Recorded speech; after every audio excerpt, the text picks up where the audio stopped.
Matthew 8. When Jesus came down from the mountainside, large crowds followed him. A man with leprosy came and knelt before him and said, "Lord, if you are willing, you can make me clean." Jesus reached out his hand and touched the man. "I am willing," he said. "Be clean." Immediately, he was cleansed of his leprosy. Then Jesus said to him, "See that you don't tell anyone. But go, show yourself to the priest and offer the gift Moses commanded, as a testimony to them." When Jesus had entered Capernaum, a centurion came to him, asking for help. "Lord," he said, "my servant lies at home paralyzed, suffering terribly." Jesus said to him, "Shall I come and heal him?"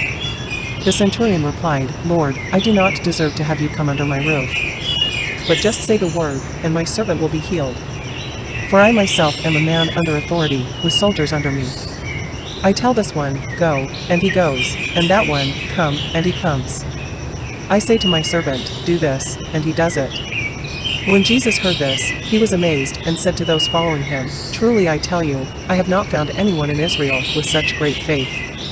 I say to you that many will come from the east and the west, and will take their places at the feast with Abraham, Isaac, and Jacob in the kingdom of heaven.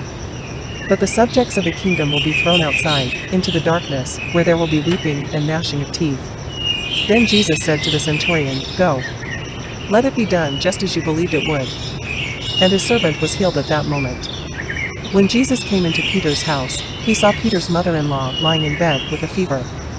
He touched her hand, and the fever left her, and she got up and began to wait on him.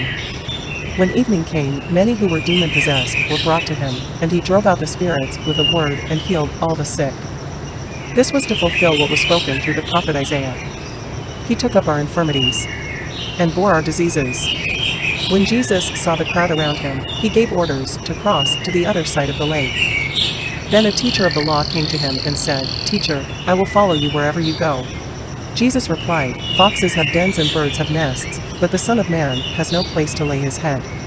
Another disciple said to him, "Lord, first let me go and bury my father." But Jesus told him, "Follow me, and let the dead bury their own dead." Then he got into the boat, and his disciples followed him. Suddenly a furious storm came up on the lake, so that the waves swept over the boat. But Jesus was sleeping. The disciples went and woke him, saying, "Lord, save us. We're going to drown." He replied, "You of little faith, why are you so afraid?" Then he got up and rebuked the winds and the waves, and it was completely calm. The men were amazed and asked, "What kind of man is this? Even the winds and the waves obey him." When he arrived at the other side in the region of the Gadarenes, 2 demon-possessed men, coming from the tombs, met him. They were so violent that no one could pass that way. "What do you want with us, Son of God?" they shouted. "Have you come here to torture us before the appointed time?"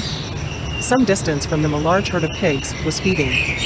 The demons begged Jesus, "If you drive us out, send us into the herd of pigs." He said to them, "Go." So they came out and went into the pigs, and the whole herd rushed down the steep bank into the lake and died in the water. Those tending the pigs ran off, went into the town and reported all this, including what had happened to the demon-possessed men. Then the whole town went out to meet Jesus.